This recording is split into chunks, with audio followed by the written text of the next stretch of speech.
Hi friends, welcome to relay 360 tailor. இந்த வீடியோவில் நம்ம என்ன பார்க்க போகிறோம் அப்படின்னா, நான் வந்து நேற்று வந்து ஒரு வீடியோ போட்டிருந்தேன் 10 ப்ளவுஸ் வந்து தைக்க வேண்டியது இருக்குது அப்படின்னு. அந்த ப்ளவுஸ் எல்லாமே நான் தச்சாச்சா, எவ்வளோ அமௌண்ட் வந்து சம்பாதிச்சேன் அப்படிங்கிறதா அந்த வீடியோ இருக்க போது.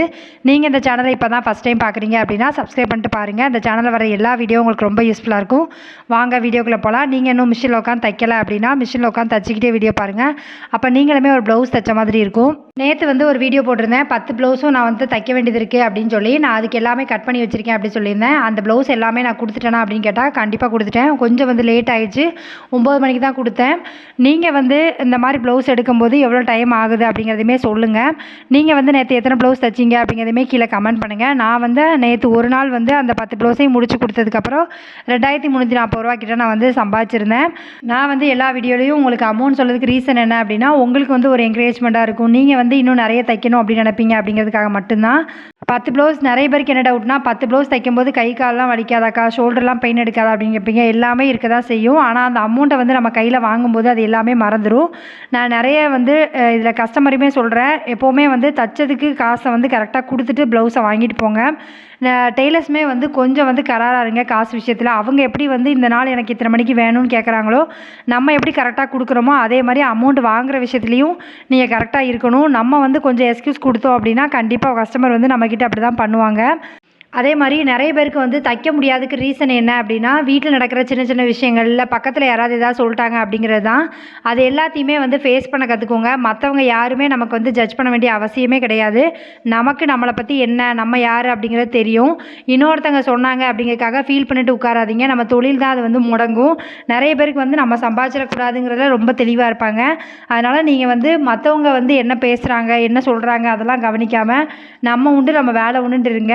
ஏன்னா நம்ம தையல் தொழிலே வந்து ஃபோக்கஸ்டாக இருந்தீங்க அப்படின்னா உங்களுக்கு வந்து வெளியில் பேசுகிறது எதுவுமே உங்கள் காதில் கேட்காது. நம்ம ரிலேஷனோ ஏதோ ஒன்று என்ன பேசினாலுமே நீங்கள் வந்து காதில் வாங்கிக்காதீங்க. அதோட பதில் வந்து நம்மளோட செயலில் இருக்கணுமே தவிர, நம்ம வந்து அதுக்கு பதில் சொல்லிக்கிட்டு நான் அப்படி கிடையாது அப்படின்னு சொல்லிக்கிட்டு நம்ம வந்து அவங்ககிட்ட நிரூபிக்கணும்னு எந்த அவசியமும் கிடையாது.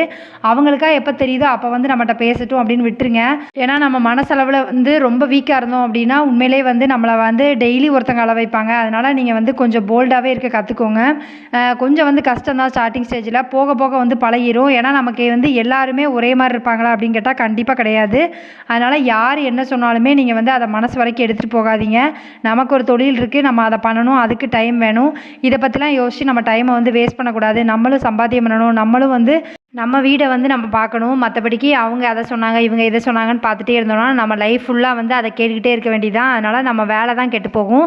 அதனால் நீங்கள் வந்து அதனால தான் வந்து தைக்க முடியல, எனக்கு வந்து தைக்கிறதுக்கு ஒரு மாதிரி இருக்குது, இல்லை மிஷின்லேயே உட்கார முடியல அப்படின்னு நினைக்கிறீங்கன்னா இதெல்லாம் தூக்கி போட்டுட்டு நம்ம வேலையை பார்க்க ஆரம்பிங்க. நம்ம உங்களை நம்பி வந்து ஒரு ஃபேமிலி இருக்குது, நம்ம ஹஸ்பண்ட் இருக்காங்க, அவங்களும் கஷ்டப்படுறாங்க, நம்மளும் அவங்களுக்கு சப்போர்ட்டிவாக இருக்கணும் அப்படிங்கிற மாதிரி நினைங்க. மற்ற எந்த விஷயத்தையும் பற்றி யோசிக்காமல் நம்ம வேலையை பார்க்கணும்.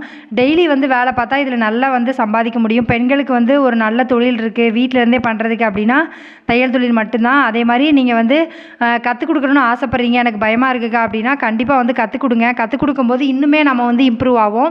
இப்போ அவங்களுக்கு சொல்லிக் கொடுக்கும்போது நமக்கு சின்ன சின்ன விஷயங்கள் அவங்க மூலியமாகவும் நமக்கு தெரியும். அதனால் நீங்கள் வந்து பயப்படாமல் வந்து கற்றுக் கொடுக்கணும் அப்படின்னு நினைக்கிறவங்க கண்டிப்பாக கற்றுக் கொடுங்க. நம்ம தொழில் வந்து ஒரு 4 பேருக்கு நம்மளும் கற்றுக் கொடுத்தோம் அப்படின்னு இருக்கணும். அதுலேயுமே நமக்கு வந்து வருமானம் வரும். அது மூலியமாகவும் நிறைய ப்ளவுஸ் ஆர்டர்லாம் வரதான் செய்யும். அதனால் நீங்கள் வந்து கற்றுக் கொடுக்க போகிறேன், வீட்டில் வச்சு நான் கற்றுக் கொடுக்கணும்னு நினைக்கிறேன்க்கா அப்படின்னு சொல்கிறவங்க ஒரு எக்ஸ்ட்ரா ஒரு 2 மிஷினாவது இருக்கிற மாதிரி பார்த்துக்கோங்க. பார்த்துட்டு அதுக்கு வந்து கற்றுக் கொடுங்க. அதுக்கப்புறமா வந்து ஆரி போட்டாலும் நம்ம இந்த தொழிலை வந்து கற்றுக்கலாம். நிறைய பேர் வந்து ஆரி போட்டு கொடுக்காங்க. என்கிட்டே வந்து 2-3 சிஸ்டர் இருக்காங்க. அவங்களுக்கு வந்து தையல் தெரியாது, பட் நம்ம வந்து குறித்து கொடுத்தோம் அப்படின்னா அவங்க வந்து ஆரி அழகாக போட்டு கொடுப்பாங்க. இப்போ தான் பிகினராக இருந்தாங்க, இப்போ ஒரு 1.5 வருஷம் ஆகிட்டு அவங்க கற்றுக்கிட்டு அவங்க தான் எனக்கு எல்லா ப்ளவுஸுக்குமே ஆரி போட்டு கொடுப்பாங்க. என் கஸ்டமர் யாராவது ஆரி கேட்குறாங்க அவசரம் அப்படின்னா அவங்க 2 பேர்ட்ட தான் நான் மாற்றி மாற்றி கொடுப்பேன். அந்த மாதிரினாலும் நீங்கள் வந்து ட்ரை பண்ணுங்கள். நிறைய டெய்லர் வந்து வீட்டில் இருப்பாங்க, வீட்டிலேருந்து தைக்கிறவங்க கிட்ட நிறைய உங்களுக்கு ஆரி கற்றுக்க தெரியும் அப்படின்னா வீட்டிலேருந்து தைக்கிற சிஸ்டர்கிட்ட போய் நீங்கள் ஒரு வாட்டி கேளுங்க, வாய் திறந்து நான் வந்து ஆரி போட்டு கொடுக்கேன்க்கா, உங்களுக்கு வந்து ஃபேவராக போட்டு தரேன், கொஞ்சம் வந்து கம்மியாக ரேட்டு பண்ணி தரேன் அப்படின்னு கேளுங்க. ஏன்னா நமக்கு ஸ்டார்டிங் ஸ்டேஜில் ஆரி போட்டு பழகிருக்கும் போது நமக்கு வந்து கொஞ்சம் ஸ்லோவாக தான் இருப்போம், ரொம்ப லேட் ஆகும் போட்டு முடிக்கிறதுக்கு ஒரு ப்ளவுஸை. அதனால் நம்ம அந்த மாதிரி வீட்டில் இருந்து தைக்கிறவங்ககிட்ட கேட்டோம் அப்படின்னா நமக்கும் வந்து ரேட்டும் கொஞ்சம் பர்ஃபெக்டாக அவங்க வாங்கி கொடுப்பாங்க. அதனால் அந்த மாதிரி பாருங்கள். இந்த வீடியோ பார்க்குற எத்தனை பேருக்கு வந்து ஆரி தெரியும்? நீங்கள் வீட்டில் வந்து தைக்கிறீங்க, நான் வெளியில் ஆரி போட கொடுப்பேன் அப்படின்னாலும் கீழே கமெண்ட் பண்ணுங்கள், பார்க்கும்போது தெரிஞ்சுக்கிறேன். அது மூலியமாகவும் அவங்களுக்கு வருமானம் வரும். இல்லை இப்போ தான் வந்து நான் வந்து தையல் தொழில் கற்றுக்கிட்டு இருக்கேங்க அப்படின்னு சொல்கிறவங்க பக்கத்தில் இருக்கவங்களுக்கு ஊக்கு வச்சு கொடுக்கலாம், எம்மிங் பண்ணி கொடுக்கலாம். இந்த மாதிரி சின்ன சின்ன வேலை வந்து கற்றுக்கிட்டிங்கன்னா அவங்க எப்படி தைக்கிறாங்கன்னு அந்த ப்ளவுஸை பார்க்கும்போது உங்களுக்கு தெரியும்.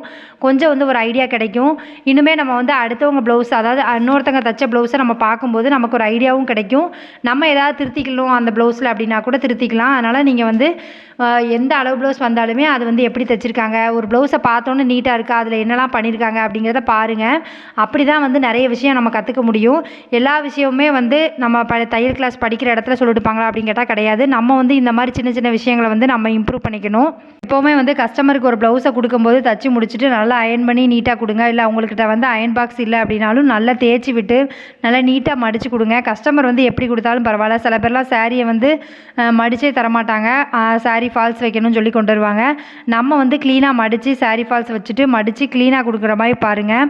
அப்போனா தான் நம்ம மேலே வந்து அவங்களுக்கு ஒரு நம்பிக்கை வரும். நிறைய பேருக்கு வந்து வீட்டிலேருந்து தைக்கிறதுனால ஓவர்லாக் மிஷின் கிடையாது. அப்படிங்கும்போது அந்த எண்டில் வந்து நீங்கள் மடித்து அடித்து கொடுக்கலாம், இல்லை வந்து லாஸ்ட்டாக ஒரு தையல் போட்டு கொடுக்கலாம். அப்போ வந்து பிசிறு வெளியே வராது. அந்த மாதிரி பண்ணலாம். அதனால் நம்ம நீட்டாக கொடுக்கணும் அப்படின்னா நம்ம வந்து சின்ன சின்ன விஷயங்களை மாற்றிக்கிட்டோம் அப்படின்னாலே நம்ம ப்ளவுஸை வந்து நீட்டாக கொடுக்க முடியும். இதெல்லாம் தான் நான் வந்து மறுபடியும் நம்ம வந்து தைக்கிறதுக்கு கொடுப்பாங்க. அதே மாதிரி ஒரு சின்ன சின்ன டிசைன் வந்து அவங்கள போட சொல்லி பழகுங்க. ஒரு சிலர்லாம் வேலைக்கு போகிறாங்க அப்படின்னா அவங்களுக்கு கேட்க அந்த டிசைன் சிம்பிளாக இருக்கும், கொஞ்சம் நீட்டாக இருக்கும், போட்டு பழகுங்க அப்படிங்கிற மாதிரி. அப்போனா தான் அவங்களுக்கு வந்து சரி நம்ம வந்து அழகாக இருக்கும்னு சொல்கிறாங்க, ஒரு தடவை ட்ரை பண்ணுவோம் அப்படின்னு போடுவாங்க. ஒரு தடவை போட்டு போனாங்கன்னா அவங்க மூலியமாக கூட சில 2-3 ஆர்டர் வரதுக்கு வாய்ப்பு இருக்குது. அதனால் நீங்கள் கிடைச்ச வாய்ப்பெல்லாம் பயன்படுத்திக்கோங்க. இந்த தொழிலை வந்து தெரிஞ்சிச்சு அப்படின்னா உங்களுக்கு சின்ன சின்ன வேலையை வந்து உங்களுக்கு வந்து ஆட்டோமேட்டிக்காக வந்துடும். அதே மாதிரி நீங்கள் வந்து இப்போ தையல் தொழில் படிச்சுட்ருக்கீங்க அப்படின்னா கூட ஒரு சாரீ ஓரம் அடிக்கிறது, ஃபால்ஸ் வச்சு கொடுக்குறது, இந்த வேலையெல்லாம் பண்ணலாம். இதுக்கும் சார்ஜ் பண்ணலாம். இதெல்லாம் நம்ம பண்ணி கொடுக்கும்போது நம்ம கையும் திருந்தும். நம்ம வந்து ஸ்ட்ரைட்டாக தையல் போடுறது, அப்புறமா நம்ம நீட்டாக அடித்து கொடுக்குறது, இந்த மாதிரி விஷயம்லாம் வந்து நம்ம பழகிக்கலாம். அதனால் பிகினராக இருக்கவங்க இந்த மாதிரி வந்து ட்ரை பண்ணுங்கள். கண்டிப்பாக வந்து ப்ளவுஸ் வந்து நீட்டாக தைச்சி கொடுக்க முடியும். அதே மாதிரி எப்போவுமே வந்து கட்டிங் வந்து நைட்டு பண்ணுற மாதிரி பார்த்துக்கோங்க. ஏன்னா நமக்கு வந்து பிகினராக இருக்கவங்களுக்கு கொஞ்சம் டைம் ஆகும் அப்படின்னு நினைக்கிறீங்க அப்படின்னா முந்தின நாளே கட் பண்ணிட்டீங்கன்னா அந்த கட் பண்ணுற நேரமாவது மிச்சமாகும். அப்போ ப்ளவுஸ் தைக்கிறது கொஞ்சம் ஈஸியாக இருக்கும். அதனால் அந்த பழக்கத்தை கொண்டு வாங்க. நைட்டு வந்து தூங்க போகிற நேரத்தில் அதை கட் பண்ணுறது கொஞ்சம் கஷ்டம் தான். நீங்கள் வந்து ட்ரை பண்ணுங்கள். ஒரு 2-3 தடவை ட்ரை பண்ணிங்கன்னா உங்களுக்கு அது ஈஸியாக இருக்கும்.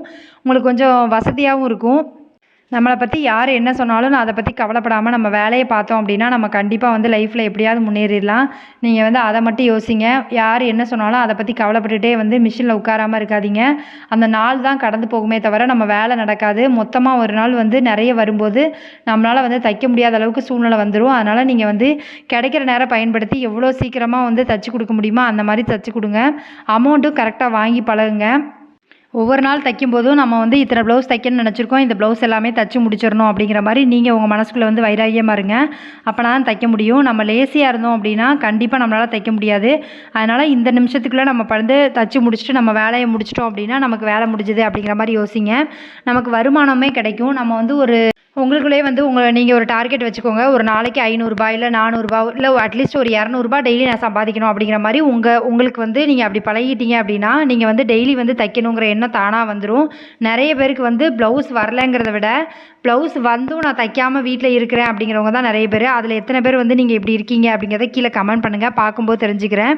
அப்படி இருக்காதீங்க. மொத்தமாக தைச்சிக்கலாம் ஒரு நாள் அப்படிங்கிற மாதிரி இல்லாமல் அன்னன்னைக்கு உள்ளது அன்னன்னைக்கு தைச்சிட்டோம் அப்படின்னா நம்ம வேலையும் முடிஞ்சிடும். நமக்கு கொஞ்சம் ரிலாக்ஸாக தைச்ச மாதிரி இருக்கும். இல்லைனா அவசரமாக தைக்கிற மாதிரி இருக்கும். அந்த அவசரமாக தைக்கும்போது சில விஷயங்கள் வந்து தப்பாக மாறதுக்கு நிறைய வாய்ப்பு இருக்குது. அதனால் நீங்கள் வந்து எப்போவுமே வந்து கிடைச்ச நேரத்தில் வந்து தைக்க பழகுங்க. அதே மாதிரி நீங்கள் ஒரு வெளியில் எங்கேயாவது போயிட்டு வந்தீங்க, ஒரு வாரமாக வந்து நான் வீட்டிலே இல்லை, மிஷினில் வந்து தைக்கவே இல்லை அப்படின்னா மிஷினை வந்து நல்லா க்ளீன் பண்ணிவிட்டு ஆயிலெலாம் போட்டுட்டு அதுக்கப்புறமா தைக்க உட்காருங்க. ஏன்னா நூல் கட் ஆகிட்டே தான் இருக்கும். அதே மாதிரி அந்த மாதிரி இருக்கிற டயத்தில் வந்து நம்ம வந்து உட்காந்து தைக்கிறதுக்கு ஒரு வாரமாக நம்ம மிஷினில் உட்காரல அப்படின்னா நமக்கு வந்து சோம்பேறியாக தான் இருக்கும்.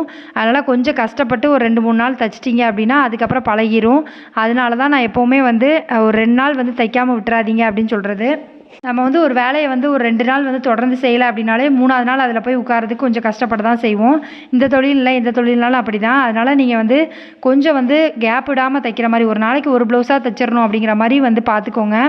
நீங்கள் வந்து ப்ளவுஸுக்கெலாம் எவ்வளோ ரேட் வாங்கிட்டு இருக்கீங்க அப்படிங்கிறத கீழே கமெண்ட் பண்ணுங்கள். உங்கள் ஊர் எது, நீங்கள் உங்கள் சைடில் வந்து எவ்வளோ வாங்குறாங்க அப்படிங்கிறதையுமே கீழே கமெண்ட் பண்ணுங்கள். பார்க்கும்போது நானும் தெரிஞ்சுக்கிறேன்.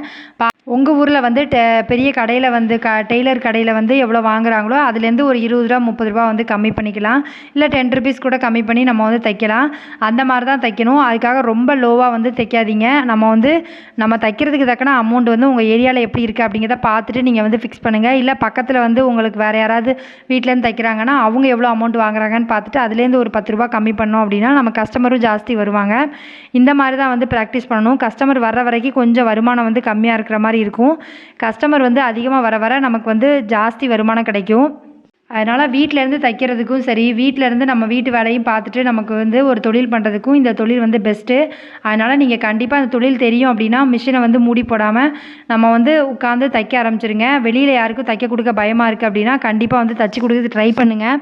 ஏன்னா நமக்கு வந்து பயந்துகிட்டே இருந்தோம் அப்படின்னா எந்த தொழிலுமே நம்மளால் பண்ண முடியாது. அதனால் கண்டிப்பாக தைங்க. Thank you friends. இவ்வளோ நேரம் வீடியோ பார்த்ததுக்கு ரொம்ப நன்றி. இந்த வீடியோ உங்களுக்கு பிடிச்சிருக்கு அப்படின்னா லைக் பண்ணுங்கள், கமெண்ட் பண்ணுங்கள், ஷேர் பண்ணுங்கள்.